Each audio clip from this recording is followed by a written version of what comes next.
The business class cabin was filled with an uneasy silence, broken only by the piercing cries of a baby. Adrian Vanderwood desperately tried to calm his son, but his movements only intensified the crying. The tension grew with every passing minute. Ella, sitting next to the man with the child, watched the scene with growing anxiety. She was returning home after a failed attempt to find work in the capital. Just 2 days ago, she had been fired from a hotel with a shameful accusation of theft, without even being given a chance to defend herself. This flight was her last chance to earn some money. Finally, unable to bear it any longer, she gently touched the millionaire's arm. "Excuse me, may I try? I have experience with small children." Adrian looked at his neighbor with irritation, assessing her modest clothing. "And what can you do? The flight attendants have already tried. It's useless." At that moment, his assistant Marcus, sitting across the aisle, looked up from his tablet. "Adrian, maybe we should give her a chance. The situation is critical." The millionaire exhaled forcefully and reluctantly handed over the baby. "Please, but if it gets worse..." Ella carefully took the baby. She held her close, turning her so she could hear her heartbeat, and gently pressed on her tummy. Rocking slowly, she breathed evenly and deeply, without making a sound. After a minute, the crying turned into sobbing, then silence. The baby fell asleep. Adrian looked at her in amazement. "How did you do that? We've been struggling with this for hours." "Just colic and stress from the flight," Ella replied quietly. He needed warmth and calm, not active rocking. The millionaire looked at her intently for a few seconds. "Thank you. I apologize for being abrupt. I haven't slept for 2 days. Let me at least thank you." "Don't mention it. I'm glad I could help," she said, carefully handing the sleeping child back to him. At that moment, the senior flight attendant appeared. Her face expressed cold displeasure. "Miss Harper, since you're done here, please go to economy class. There's a mountain of dirty trays there." Ella nodded silently and got up, feeling the flight attendant's humiliating gaze on her. She heard Vanderwood say something to the flight attendant, but she replied coldly, "The staff is my responsibility, sir." In the galley, Ella leaned against the wall, her heart pounding wildly. Shame mingled with pride for helping the child. She took a deep breath and headed for the unwashed dishes. After a while, a voice sounded behind her. It was Marcus. "Miss Harper, Mr. Vanderwood asked me to give you his business card. He is looking for a permanent nanny for his son and was impressed by your professionalism." Ella slowly took the card. "Thank you, but I don't quite understand. The previous nanny didn't work out. Mr. Vanderwood thinks you might be a good fit. He's waiting for your call." At that moment, the senior stewardess entered the kitchen. "Ella, I didn't hire any assistants for you. Or have you decided that your shift is already over?" Marcus turned to her. "I'm just passing on Mr. Vanderwood's request. He greatly appreciated the help of your colleague." The stewardess smiled falsely. "Of course, we are always happy to help passengers. Miss Harper, finish up here and come see me after landing. We need to discuss your future employment." Her eyes spoke louder than words. The conversation would be about dismissal. Marcus nodded and left. Ella slipped the business card into her pocket, feeling her legs buckle. She rinsed the last tray and returned to her seat. The plane was already coming in to land. She looked at the lights of her hometown and thought about the business card in her pocket, about her debts, about the humiliating conversation that awaited her. The choice seemed obvious, between bad and slightly less bad. But for the first time, there was a glimmer of hope. When the landing gear touched the runway with a deafening roar, she mechanically touched her pocket, feeling the hard corner of the business card. The plane finished taxiing and came to a halt at the gate. The sound of seatbelts being unbuckled merged into a single bustling hum. Ella mechanically performed her duties, helping passengers with their hand luggage, her movements honed to perfection, but her thoughts were far away. She felt the burning gaze of the senior flight attendant, who was watching her from her seat by the exit. The last passengers left the cabin, and silence reigned in the empty plane, broken only by the click of switches and the footsteps of the cleaners. "Miss Harper, come to me. Immediately." Her boss's voice sounded like a sentence. Ella, clutching the corner of the business card in her pocket, followed her down the stairs and then through the long, sterile corridors of the airport to a small office with frosted glass. The door closed with a soft click, cutting her off from the outside world. "Sit down." The stewardess pointed to a chair in front of the desk, taking a seat in the office chair herself. She picked up a folder with Ella's personal file and slowly leafed through it. "I received a call from your previous place of work. You were fired from the Grand Plaza Hotel for a serious violation. A guest accused you of stealing an expensive watch from his room." Ella turned pale but looked firmly at her boss. "That's not true. I found the watch under the bed while cleaning and put it on the nightstand, as instructed. The guest simply forgot where he left it. Nevertheless, the hotel management conducted an internal investigation and decided to dismiss you," the stewardess continued coldly. "And today, you interfered in the work of your colleagues in business class without permission, violated the chain of command, and could have provoked a conflict with a VIP client. I was just helping to calm the child down when no one else could," Ella said quietly but clearly. "The child stopped crying, and the passengers were grateful. Your independent action could have caused serious problems for the company if something had happened to the child," the woman said sternly. "Based on yesterday's incident at the hotel and today's unprofessional behavior, the company is forced to terminate your contract. Sign this." She handed Ella the termination letter. Ella took it with a trembling hand. The words about yesterday's incident brought back a new wave of humiliation. She was reminded again of the incident with the watch, even though here, at the airline, she was supposed to start with a clean slate. "It's not fair," Ella breathed. "I was just calming the child down." "Life isn't fair, Miss Harper." Her boss leaned back in her chair. "You'll receive your final pay and compensation for unused holiday. There's nothing more for you to do here. Sign here and you're free to go." Ella knew that any objections would be futile. The decision had already been made. She silently signed the designated places, feeling the last support slip away from under her feet. A few minutes later, she was standing at the airport's service exit with a small envelope in her hand and her old sports bag slung over her shoulder. The evening wind blew rubbish and fallen leaves across the asphalt. She took a business card out of her pocket. On the white matte cardboard, in black, concise font, was written Adrian Vanderwood and a phone number. No job title, no company name, just a name. It spoke for itself. She called from a payphone, her fingers trembling as she dialed the number. "Hello," answered a calm male voice that she recognized. It was Marcus, the assistant. "This is Ella Harper," she said, trying to keep her voice steady. "You gave me your business card on the plane." "Miss Harper, I'm listening." "Mr. Vanderwood offered me a job as a nanny. Is that offer still open?" "One moment," came a series of short beeps. Then Marcus's voice came back clearly. "Mr. Vanderwood would be happy to meet with you tomorrow at 10 o'clock. I'll send the address to your phone. All travel expenses will be reimbursed." Ella wrote the address on a piece of paper and stepped out onto the deserted road leading to the city. The bus didn't arrive for another 40 minutes. The journey to her rented room took almost another hour. The room was small, with a single window overlooking a courtyard filled with tin cans and wilted geraniums. She turned on the light.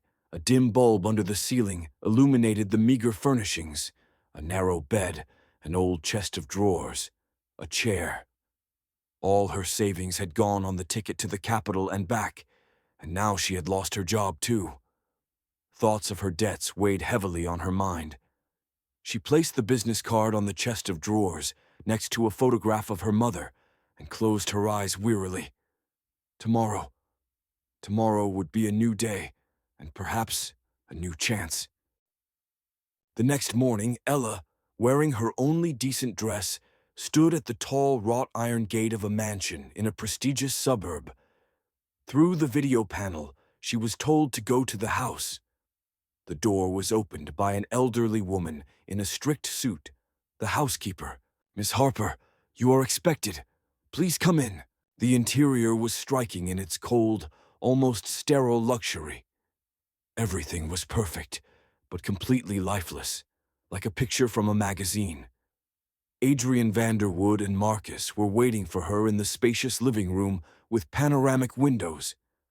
The millionaire looked different than he had on the plane, composed, cold, in a perfectly fitting suit. He sat in an armchair, while Marcus stood next to him with a tablet in his hands. "Miss Harper, thank you for coming," Adrian began, without offering her a seat. "Yesterday you showed unexpected competence. My son, Leo, slept through most of the night after your intervention, which was a rare gift for us. How did you do it?" "I have younger brothers and sisters," Ella replied quietly. "I learned early on how to deal with them. Sometimes you just have to understand what a child wants, rather than trying to shut them up." Adrian looked at her intently, his gaze heavy and searching. "Leo is a month and a half old. His mother—" He faltered, his face momentarily contorted with pain, which he immediately suppressed. "His mother passed away shortly after Leo was born. Since then, he has hardly slept and cries constantly. 3 nannies have already quit this job. I spend a lot of time traveling, and I need someone who will be with the child all the time. It's hard. Are you ready for that?" Ella felt a chill run down her spine. She looked at this powerful man, whose cold exterior revealed genuine human grief and helplessness. He wasn't just a spoiled millionaire. He was a desperate father. "I'm willing to try," she said firmly. "The terms are as follows," Marcus interjected. "Full board, accommodation here, in a room next to the nursery. Salary of 60,000 rubles a month, 2-week trial period. Your responsibilities will include full care of Leo, walks, and adherence to his routine. The schedule is irregular. Any questions?" Ella almost choked on the amount. It was several times more than her previous salary. "No questions." "Excellent." Adrian stood up. "Marcus will familiarize you with the contract and the house rules. The housekeeper, Mrs. Higgins, will show you your room and the nursery. You'll start today." "I'm leaving on a business trip this evening." He nodded and left the living room, leaving Ella in the care of his assistant. Marcus handed her several sheets of paper. Standard confidentiality agreement. Everything that happens in this house must remain within its walls, including the personal circumstances of the Vanderwood family. Sign here and here. Ella glanced through the text and signed it. Her belongings had already been brought in from the taxi and taken upstairs. Mrs. Higgins, a woman with a stony face, led her up the marble staircase to the 2nd floor. "Here is your room," she said, opening the door to a small but very cozy room with its own bathroom. Next to it was the door to the nursery, a spacious, light-filled room with a cot, a changing table, and a whole arsenal of baby things. Leo was snoring quietly in the cot. "The daily routine is strict," the housekeeper informed her dryly. "Feeding is on a schedule. The formula is in the fridge in the kitchen. Walks twice a day, only in the park area inside the complex. No visitors or personal calls during working hours. Dinner is at 7. If you need anything, I'm always in my office on the 1st floor." She left, leaving Ella alone on the nursery doorstep. The girl approached the cot. Leo was asleep, his tiny face peaceful. Ella gently ran her finger over his cheek. She was alone in this huge, cold house with a stranger's child and his secret. But for the first time in a long time, she had not just a job, but a purpose, and she was determined not to fail. The first few days at the Vanderwooden mansion flew by in a frenetic pace that completely absorbed Ella. Her world narrowed to the spacious nursery, her own room, and the kitchen, where she went downstairs to prepare Leo's formula. The baby, as Adrian had warned, turned out to be extremely restless. His short nap on the plane was the exception, not the rule. He cried at night, ate poorly, and his little body tensed with constant discomfort. Ella hardly slept, spending her nights by his crib, trying to catch the slightest signs that might indicate the reason for his tears. She tried every method she knew, different positions, rocking, quiet humming, but nothing helped for long. The constant stress and lack of sleep weighed on her, but she tried her best not to show her fatigue to Mrs. Higgins, whose haughty and suspicious gaze constantly followed her around the house. Late one evening, when Leo was once again crying inconsolably, and Ella had almost given up trying to calm him down, the door to the nursery opened quietly. Adrian Vanderwood was standing in the doorway. He had returned from his business trip ahead of schedule and looked tired and rumpled. He watched silently for a few minutes, his face impassive, but his eyes betraying a heavy tension. "Is he always like this?" he finally asked, his voice sounding hollow in the silence of the room, broken only by the child's crying. Ella, rocking the baby in her arms, flinched in surprise and shook her head. "Not always, but often. I think he has colic, maybe an allergy to the formula. We need to try another one, but that requires a doctor's permission." Adrian slowly entered the room and came closer. He looked at his son with such a complex expression, a mixture of pain, helplessness, and a kind of detachment, as if he was afraid to allow himself to feel. "The doctors throw up their hands. They say he'll grow out of it." He said this with a bitter smile. His mother, she was also allergic to many things, a very sensitive organism. This was the first indirect mention of the woman who had left such a huge void in his life. Ella didn't dare ask any questions, sensing that this was a closed and painful subject. "We could try a lactose-free formula," she suggested cautiously. "Sometimes that helps." Adrian looked at her intently, and for the first time, his gaze showed something resembling interest rather than cold assessment. "Do you know about this? My younger brother had a similar problem," Ella explained. "My mother couldn't figure out what was wrong for a long time, until a doctor advised changing his diet." He nodded thoughtfully. "All right, I'll have Marcus get everything we need tomorrow. Keep doing what you're doing." He turned and left the room, leaving Ella alone with the crying child and a new, tiny ray of hope. His unexpected support, albeit expressed in a dry, business-like tone, gave her strength. She began rocking Leo again, and this time her movements were more confident. The next morning, Marcus did indeed bring several types of medicinal mixtures. Ella cautiously began introducing the new food, meticulously noting the slightest changes in the child's condition and behavior in her notebook. The effect was not immediate, but after a couple of days, Leo's nightmares became shorter and less intense. He began to remain calm for a few minutes longer after feeding, and once even smiled at Ella when she leaned over his cot. That first, awkward smile was a real victory for her, a small miracle in a series of sleepless nights and stressful days. However, her growing confidence and Leo's obvious progress seemed to irritate Mrs. Higgins. The housekeeper began to find fault with her over every little thing. The folds in the blanket in the nursery weren't perfect. She took too long walking with the pram. She left an unwashed teacup in the kitchen. Her comments were always polite, but they were tinged with icy hostility. One afternoon, when Ella went down to the kitchen to wash the bottles, Mrs. Higgins stopped her. "Miss Harper, I think you are forgetting your place," she said, folding her arms across her chest. "Your job is to look after the child, not to give advice on his treatment and nutrition. Leave that to the professionals. Mr. Vanderwood is under stress and may make the wrong decision in the heat of the moment." Ella, feeling anger boiling up at such injustice, took a deep breath. "I was just sharing my observations based on my modest experience, and it seems to have benefited Leo." "Seems," Mrs. Higgins emphasized the word sarcastically. "Don't get your hopes up. Many in this house have tried to win Mr. Vanderwood's favor by exploiting his affection for his son. They didn't stay long. Remember, you're on probation.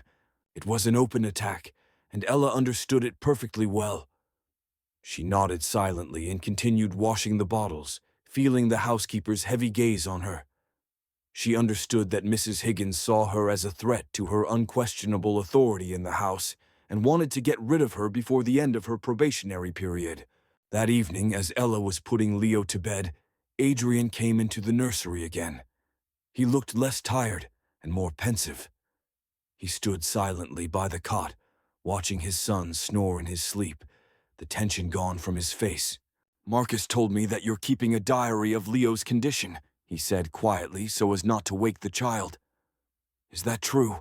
Ella stroked the blanket and nodded. "Yes. I write down when and how much he eats, how he sleeps, his reaction to the new formula. It helps me see the dynamics." Adrian slowly walked over to the changing table, where Ella's ordinary school notebook lay. He picked it up and began to leaf through it. The pages were filled with neat handwriting, recording the time, amount of formula, duration of sleep, and periods of crying. In the margins were notes about possible causes for concern: gas, cold hands, overwork. "You're very attentive to detail," he remarked, closing the notebook. More so than the previous nannies. They preferred to complain about the difficulties rather than look for solutions. He looked at Ella, and for the first time, there was something resembling respect in his gaze. "Mrs. Higgins has expressed her concern about your excessive initiative. She believes you are going beyond the scope of your duties." Ella felt a chill inside, so the housekeeper had already reported her. "I just want to help Leo," she said quietly. "I didn't mean to interfere with anyone." "I know," Adrian replied unexpectedly simply. "Keep up the good work. Your notes, they're useful. A new doctor, a specialist in childhood eating disorders, is coming tomorrow morning. Show him this diary." He put the notebook back in its place and left, leaving Ella completely confused. His words were not praise, but they sounded like recognition and, more importantly, protection from Mrs. Higgins's attacks. She understood that her little war for a place in this house was just beginning, but for the first time she had an ally, albeit an unexpected and powerful one. However, she also understood that her attention had made her even more of an enemy of the housekeeper, who would stop at nothing to drive her out of the mansion. The arrival of the new doctor, Dr. Eastwood, was a significant event in the life of the mansion. He was an elderly man with attentive eyes and calm, confident movements. Adrian was personally present at the examination, which emphasized the importance of the visit. Ella nervously handed the doctor her notebook with her observations. He slowly studied the notes, asked her a few clarifying questions about Leo's behavior, and then carefully examined the child. "You are absolutely right, Miss Harper," he finally concluded, addressing Ella more than Adrian. "The boy has severe lactase deficiency and a tendency to colic. Your recommendations for changing the formula are absolutely correct. Continue your observations. They are invaluable for adjusting his diet. And most importantly, stay calm. Children are very sensitive to adults' anxiety." Adrian listened silently, his face impassive. But when Dr. Eastwood's gaze lingered approvingly on Ella, something like relief flashed in the millionaire's eyes. After the doctor left, he lingered in the nursery. "The doctor confirmed that you were right," he said, looking out the window. "Thank you. Leo looks calmer than I've ever seen him." That was the highest praise he could give. However, there was a downside to this recognition. Mrs. Higgins, having learned of the doctor's conclusion from Marcus, began to treat Ella with an exaggerated, icy politeness that was worse than open hostility. Her nitpicking became more subtle and sophisticated. She might forget to pass on an important message from Adrian to Ella, or, accidentally, order Ella's wardrobe to be taken out into the cold during a general cleaning. The atmosphere in the house became tense, turning into a quiet but intense war. One evening, Adrian unexpectedly invited Ella into his study, a gloomy room decorated with dark wood and filled with bookcases. He sat at a massive desk, a half-empty glass of whiskey in front of him. "Sit down," he said, pointing to the chair opposite him. "How's Leo?" "He's already asleep," Ella replied, sitting down on the edge of the chair. "Today was a good day.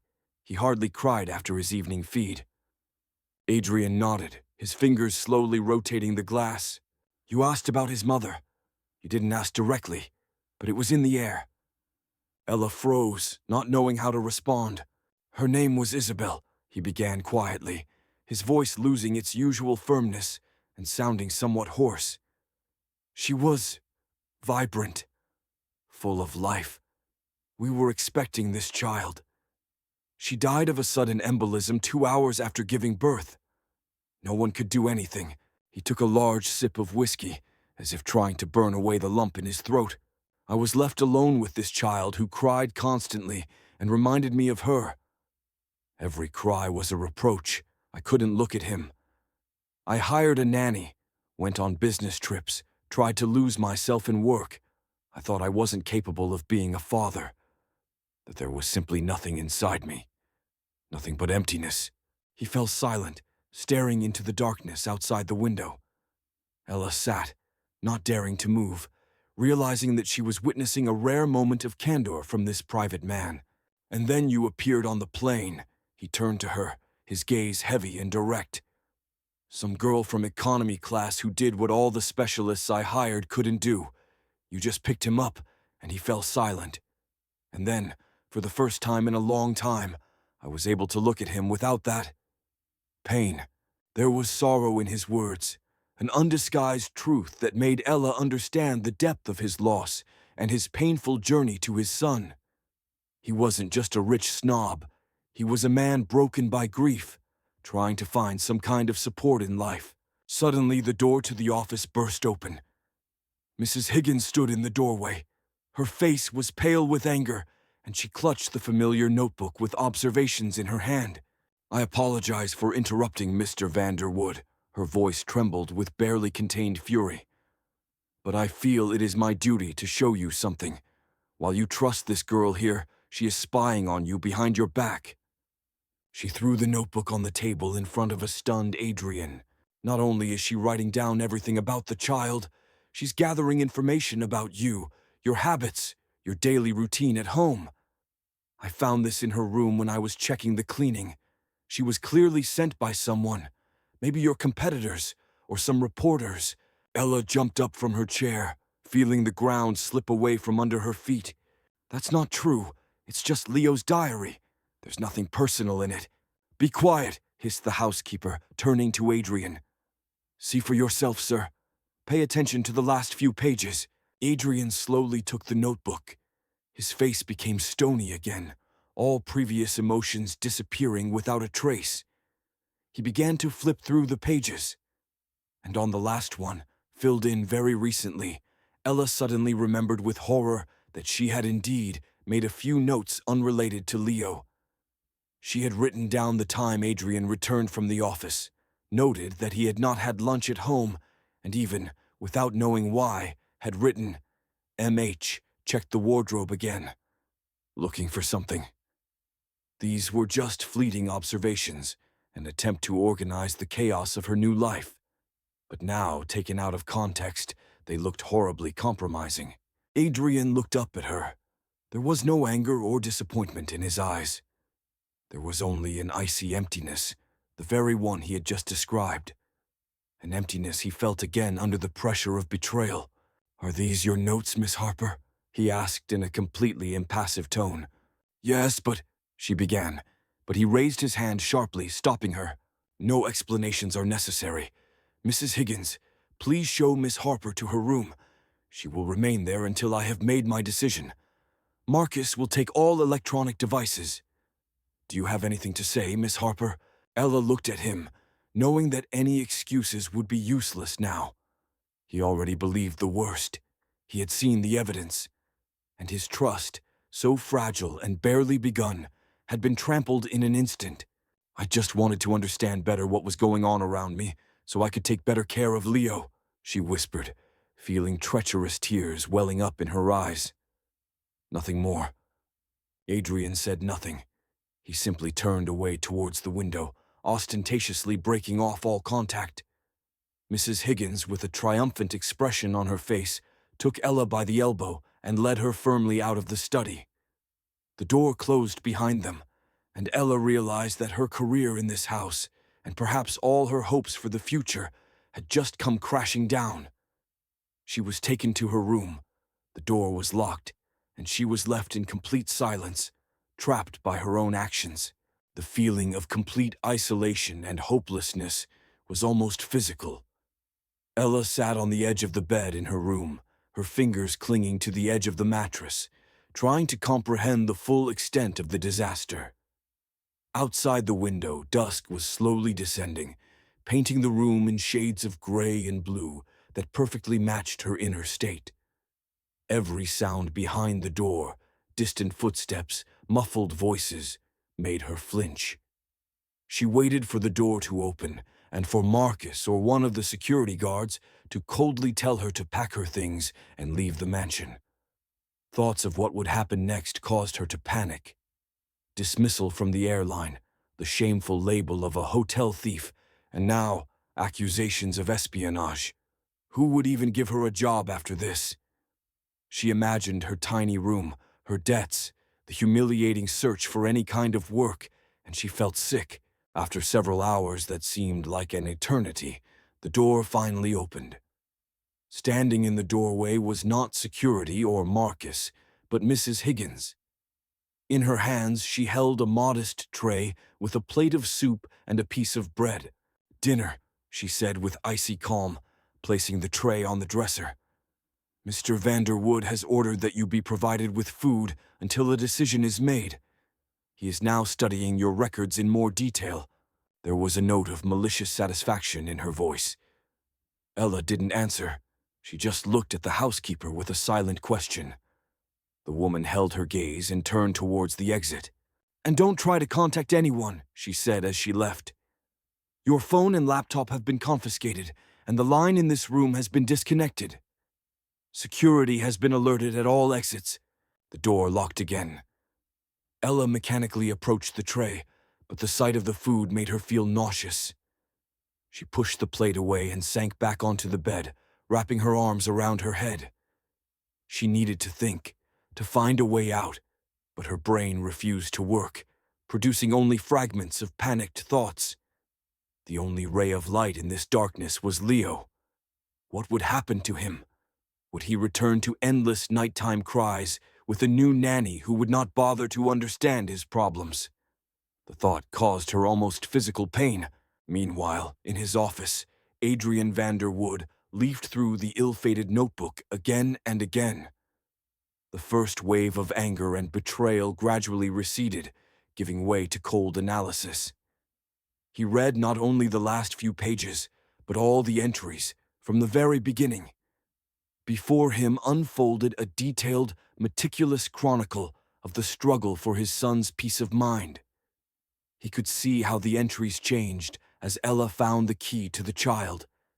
It was a record of care, not espionage. Those very compromising notes about his schedule and Mrs. Higgins, taken out of context, actually looked different in the overall picture.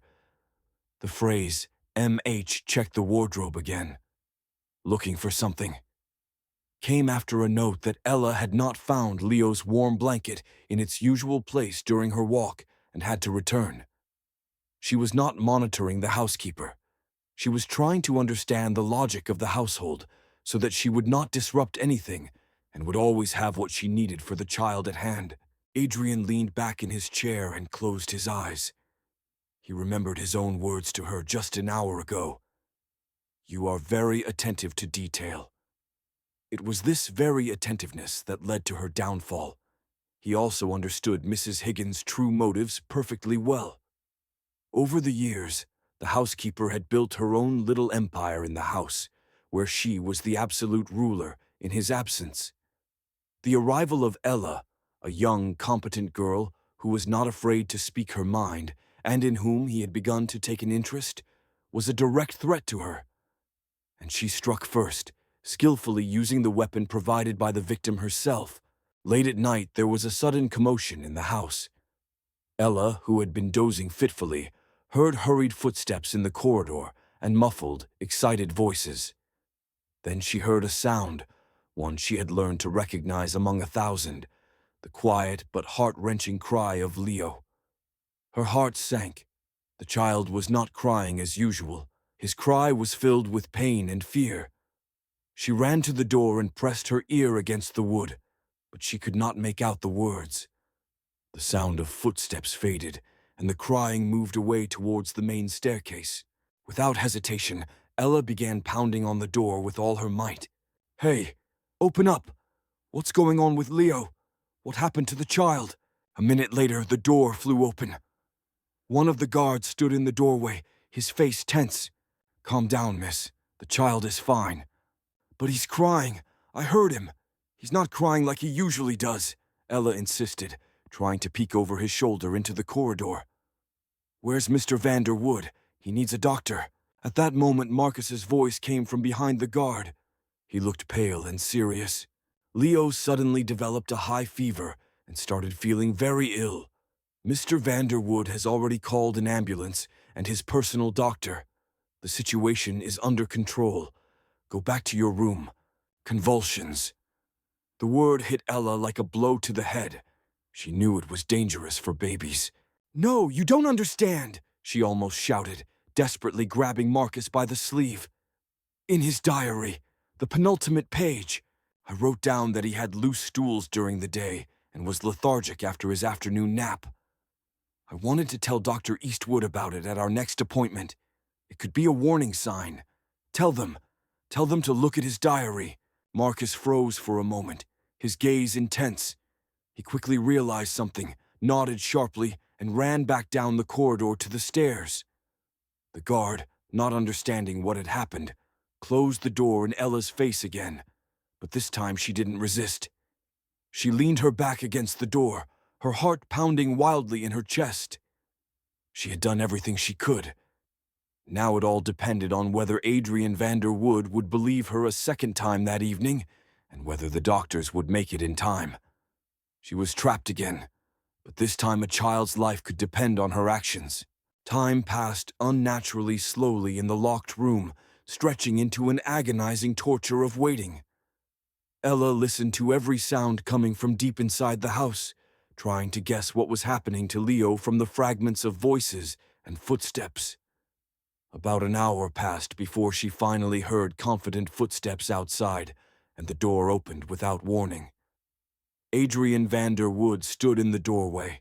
His face was pale from the horror he had experienced, his suit was rumpled, and his eyes, usually so cold, were stormy with restrained emotion.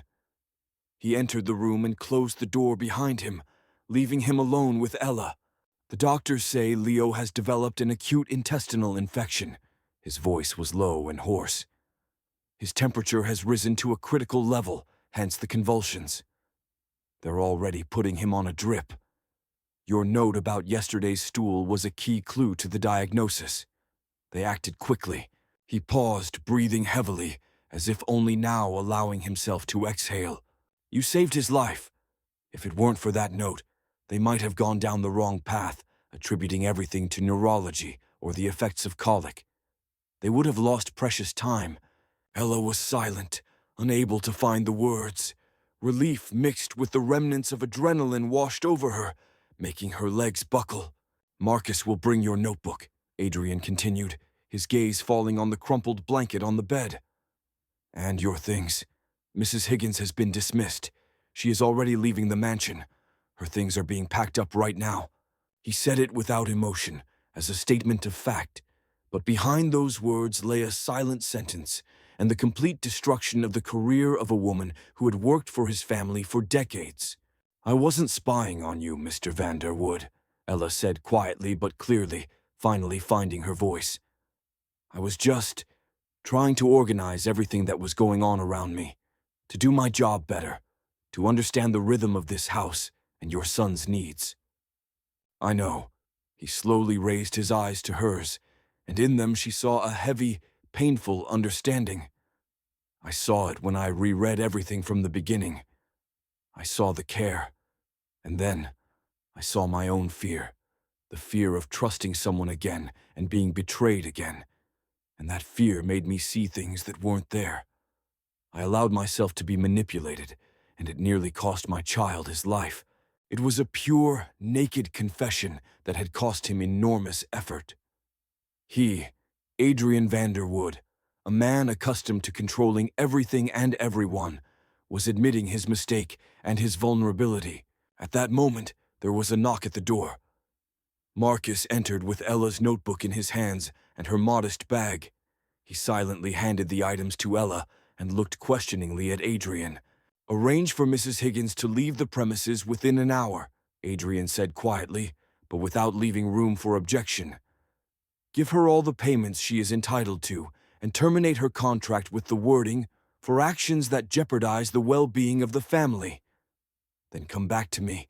Marcus nodded and left, trying not to look at Ella. Adrian turned back to her. "Your probationary period is over, officially. I'm offering you a permanent position with a salary increase to 80,000 rubles. And I apologize for what happened. I shouldn't have doubted you." Ella looked at him, this powerful, grief-stricken man who had just done something incredible by the standards of his world, admitted he was wrong to an employee. She understood that this was a turning point not only for her, but for him as well. "I have nothing to forgive you for, Mr. Vanderwood," she replied sincerely. "You were protecting your son. So was I. We just used different methods. I accept your offer." Something resembling gratitude flashed across his face for a moment before it returned to its usual reserve. "Leo will be transferred to his room after his fourth. The doctor will stay here overnight. I would be grateful if you could be there with him. You understand his condition better than anyone else." "Of course," Ella replied immediately. "I'll be right there." Adrian nodded and left the room, leaving her alone. Ella took a deep breath, feeling a heavy weight lift from her heart. She hadn't just kept her job, she had gained something much greater: respect, and perhaps the beginning of trust. She picked up her notebook and held it tightly to her chest. These simple notes had saved her twice, first for Leo, and now for herself. Half an hour later, she was sitting in a chair next to Leo's cot, where he lay sprawled out, an IV attached to his tiny arm. His breathing was steady, his temperature gradually dropping. Ella watched him intently, occasionally adjusting his blanket or moistening his lips with water. Late at night, there was a knock at the door. Adrian entered. He stood silently beside her, looking at his sleeping son. Then his gaze shifted to Ella. "He'll live," he said quietly. And there was more of a question than a statement in those words. "Yes," Ella replied confidently. "He's strong. He'll make it." Adrian nodded and, to her surprise, sat down in the armchair opposite, on the other side of the cot. He said nothing, just sat in silence, occasionally glancing at his son and then at Ella. In that quiet shared silence, in the dim light of the nursery, the last remnants of formality between them crumbled. They were simply two people united by their concern for one small, fragile being. Adrian did not leave until morning, when the nurse on duty came to change the IV. And when he finally got up to leave, he turned around and said quietly, "Thank you, Ella." He called her by her name for the first time, and that simple gesture meant more to her than any pay rise ever could. She was left alone in the room, which was filling with morning light, next to the recovering child, and she knew that the crisis was over. But she also knew that the consequences of that night would forever change the balance of power in this house and her place in it. After a turbulent night, a fragile but palpable calm reigned in the mansion. Leo was recovering quickly under the watchful eye of the doctors and Ella. His recovery became the cement that bound a new, not yet fully realized understanding between Adrian and his nanny. Mrs. Higgins's disappearance initially caused some chaos in the well-oiled system of house management, but Adrian instructed Marcus to temporarily take over her duties, and he brought order with his usual efficiency. The security guards and other servants were strictly instructed that Miss Harper enjoyed Mr. Vanderwood's unconditional trust, and that all her instructions regarding the care of the child were to be carried out immediately and without question. Ella, inspired by the trust placed in her and the feeling of being needed, threw herself into caring for Leo. She did not simply perform the duties of a nanny. She became his guardian angel, his link to the world. She carefully monitored his diet, introduced new foods in consultation with his doctor, kept detailed records of his condition, and the child responded with boundless affection. He had not only stopped crying, he had begun to babble, laugh, recognize her, and reach out to her with his hands. These moments filled Ella with a sense of purpose that she had been missing her entire life. Freed from constant worry about his son, Adrian was able to focus on his work again, but his behavior at home changed. He now regularly visited the nursery, not for a formal checkup, but to spend time with Leo. He would sit on the floor and clumsily try to stack blocks while his son babbled excitedly, or simply watch silently as Ella fed him with a spoon. In those moments, his cold mask cracked, revealing a tired but happy man. He began to ask Ella questions that went beyond childcare. He asked about her family, her plans for the future, and sometimes even sought advice on trivial everyday matters concerning the nursery. One evening, when Leo was already asleep and Ella was reading in the living room, Adrian came in with 2 cups of tea in his hands. "Do you mind some company?" he asked, his tone betraying an unusual uncertainty. Ella, slightly embarrassed, put her book down. "Of course not." He placed the cup in front of her and sat down in the armchair opposite. For several minutes, they drank tea in silence, gazing at the city lights outside the huge window. "I never really thanked you," he finally said, breaking the silence. "Not just for Leo, but also for bringing him back to me. I looked at him and saw only my loss. You made me see my son." "He is your son, Mr. Vanderwood," Ella replied gently. "You would always have seen him. You just needed time and a little help." "Adrian," he corrected her. "I think we can afford to switch to first names after everything we've been through." There was another barrier that had fallen between them. Ella nodded, feeling a slight blush spread across her cheeks. "I'm thinking of hiring a new house manager," he continued, changing the subject. "Someone less involved in the family's personal affairs. Marcus has suggested a few candidates from a reputable agency. Perhaps you could look at their CVs with me. Your opinion could be useful." Ella looked at him in surprise. He was asking her advice on such an important matter as selecting key personnel for his household. It was incredible. "I'm not sure my opinion would be competent in such a matter," she replied cautiously. "Your opinion is valuable because you see things differently," he said simply. "You see not only titles and experience, but also the person. And this house needs a person right now, not another soulless administrator." They talked for about another hour, discussing possible selection criteria. Adrian listened attentively to her simple but sound reasoning that the new manager should be loyal to the family first and foremost, not just efficient at work. At one point, their conversation turned to the topic of trust, and Adrian returned to the story with the notebook. "I should have seen the truth right away," he said regretfully. "But old demons are too strong. After Isabel, I stopped trusting people. I guess I have some work to do." Ella was silent, realizing that he was sharing something very intimate with her. She felt invisible threads of understanding and mutual sympathy stretching between them, and it both frightened and excited her. She was just a nanny, and he was the owner of an empire. Their worlds were separated by a chasm, but here, in the silence of the nighttime living room, that chasm didn't seem so insurmountable. When he finally got up to leave, he paused at the door. "Thank you for the conversation, Ella. And for the tea. Good night." "Good night, Adrian," she replied, and his name sounded strange and unfamiliar on her tongue. After he left, she sat in the living room for a long time, trying to make sense of what had happened. Her life in the mansion was taking on a new, complex dimension. She was not just an employee, she was becoming part of something bigger. But with this closeness came the realization of a new vulnerability. Her feelings for Adrian, which she had hitherto diligently suppressed, were beginning to spiral out of control. She saw in him not only a handsome and wealthy man, but also a wounded, lonely person who was learning to love and trust again. And that made him even more attractive in her eyes. She knew she was playing with fire, but she couldn't stop.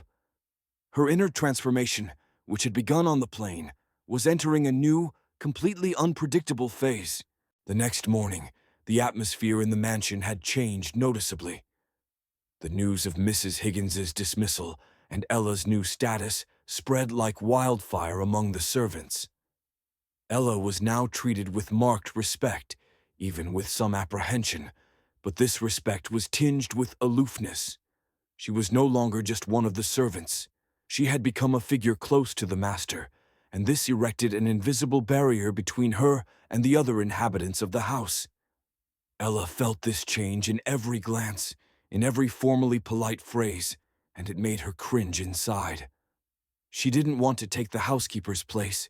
She was more comfortable in the role of an inconspicuous nanny, whose merits were known only to her and Adrian. Their morning meetings over breakfast had become an unspoken tradition. Adrian now rarely left for the office before 9, preferring to spend time with Leo and discuss plans for the day with Ella. There was a light, almost family-like atmosphere at the table. They talked about the baby, about the new formulas the doctor had recommended, about how Leo was trying to roll over onto his tummy.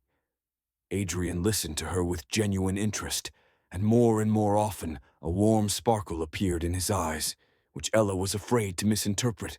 One day at breakfast, he suddenly changed the subject. "Next month is the annual Vanderwood Foundation reception," he said, putting down his newspaper. "It's a major charity event that takes place here in the mansion. There will be many guests and representatives of the press." Ella nodded, not understanding where he was going with this.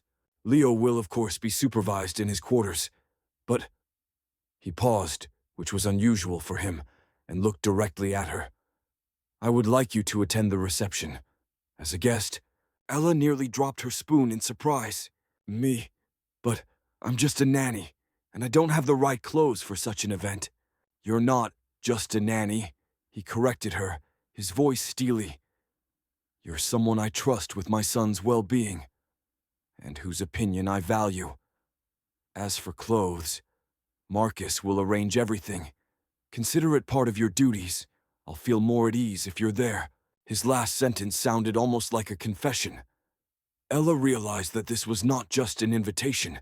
It was a test, another step into the unknown that was drawing them both deeper and deeper.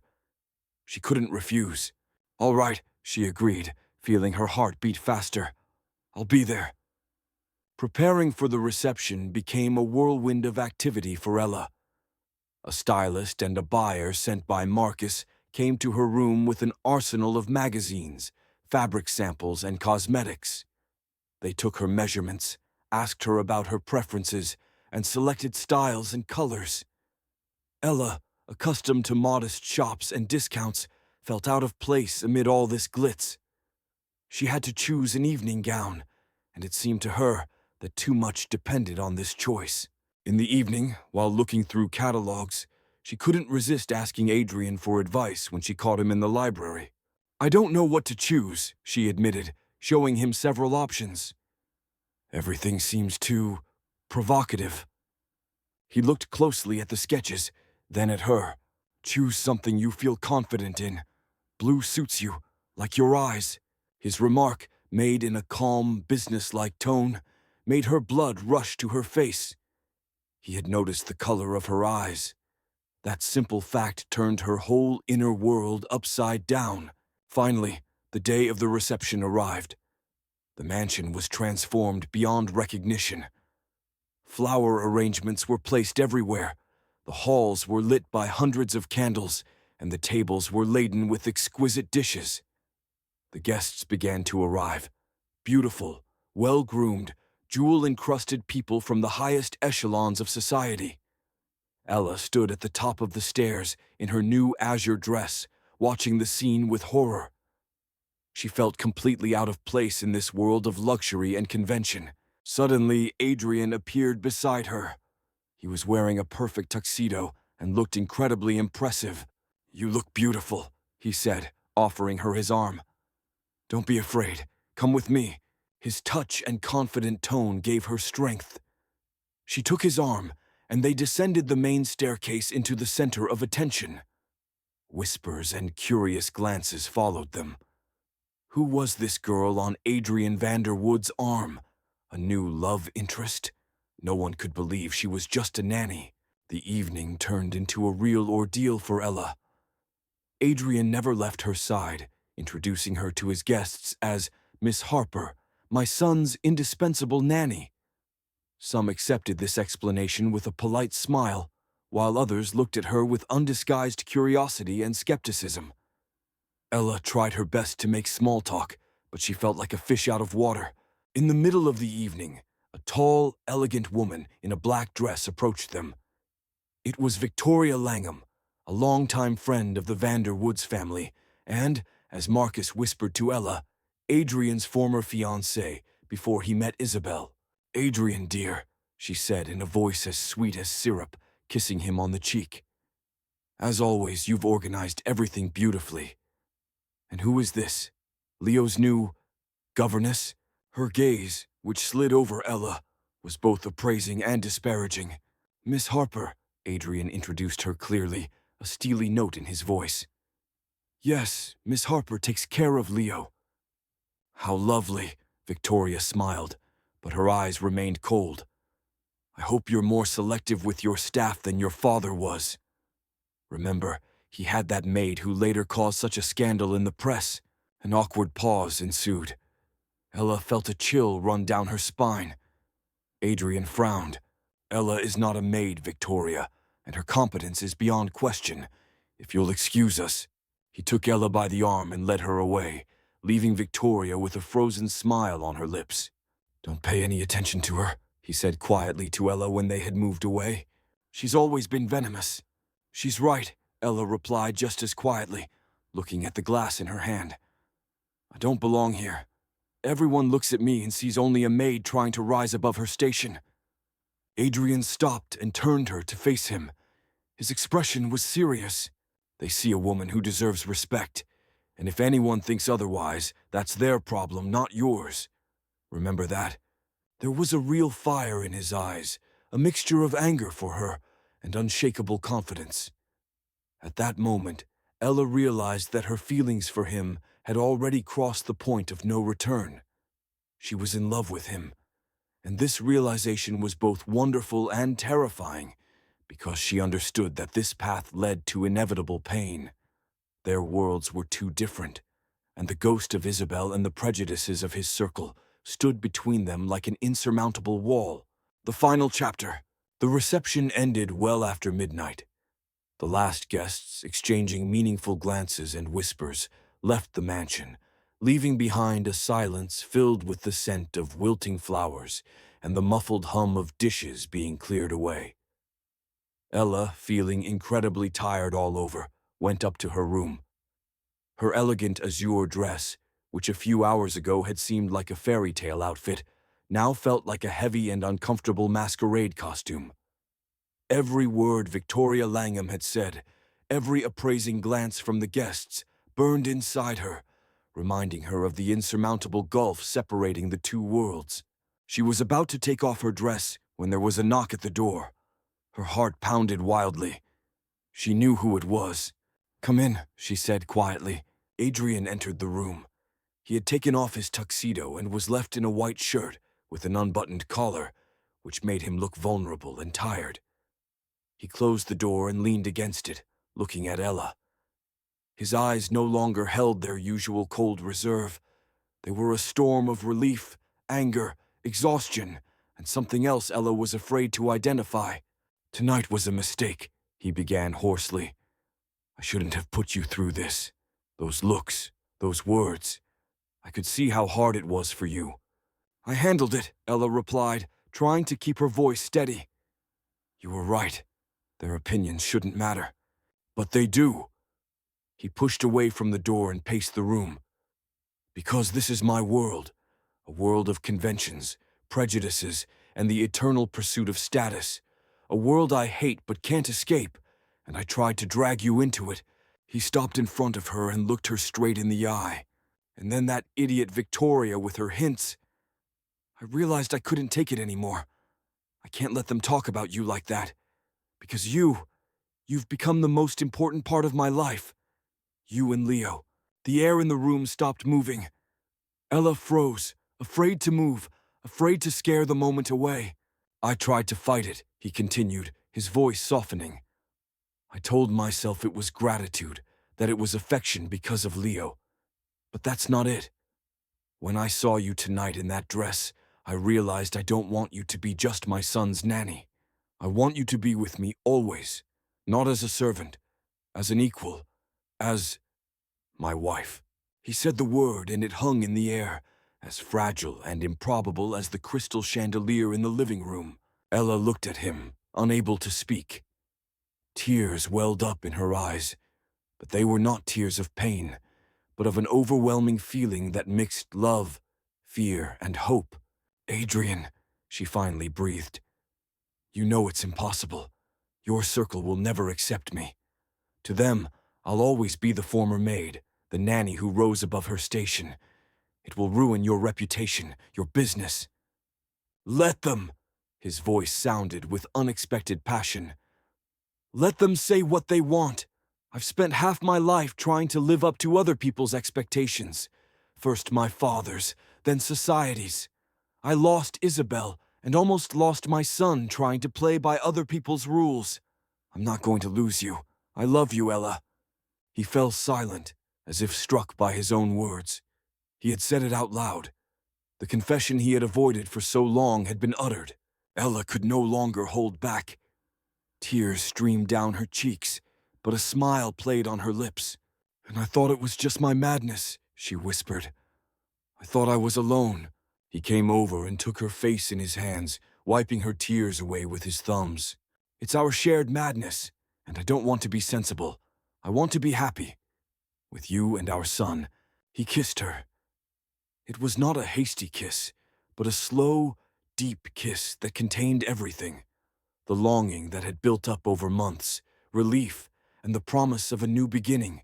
The next morning, the world did not turn upside down. The sun rose as usual. Leo woke up and demanded his breakfast. But for the inhabitants of the mansion, everything had changed once and for all.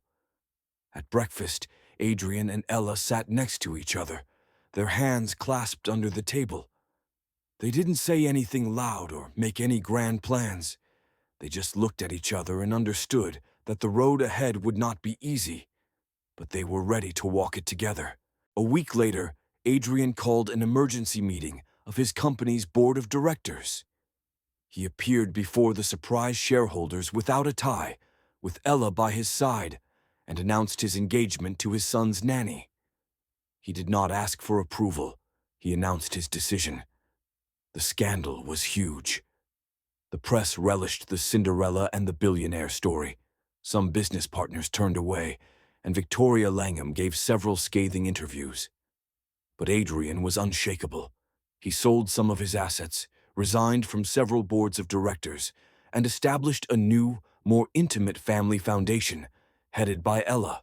They did not have a lavish wedding. They quietly married in a small circle of their closest friends and family, and then went on a long trip around Europe, taking Leo with them. They were simply a family, father, mother, and son. Upon their return, they moved from their pompous mansion to a more cozy country house where Ella could finally breathe freely. Several years passed.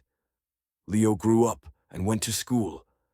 He was a bright and cheerful boy, with no trace of the sickly, constantly crying baby he had once been. Ella ran a charity fund helping children from disadvantaged families and found her true calling in this work. Adrian had become calmer and wiser, learning to delegate authority and spend more time with his family. One evening, the three of them sat on the terrace of their house and watched the sunset. Leo talked enthusiastically about his school project. Adrian put his arm around Ella's shoulders and asked quietly, "Have you ever regretted it? About how everything turned out?" Ella looked at him, then at her son, and her eyes filled with the kind of calm happiness that no amount of money could buy. "Never. I found my home, and my heart." She was no longer the frightened girl from the plain who was afraid of every glance.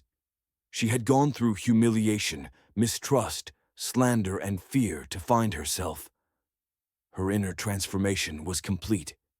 She had not become a fairy tale princess. She had become a strong, confident woman who knew the value of love, trust, and family, and that was the greatest victory of her life.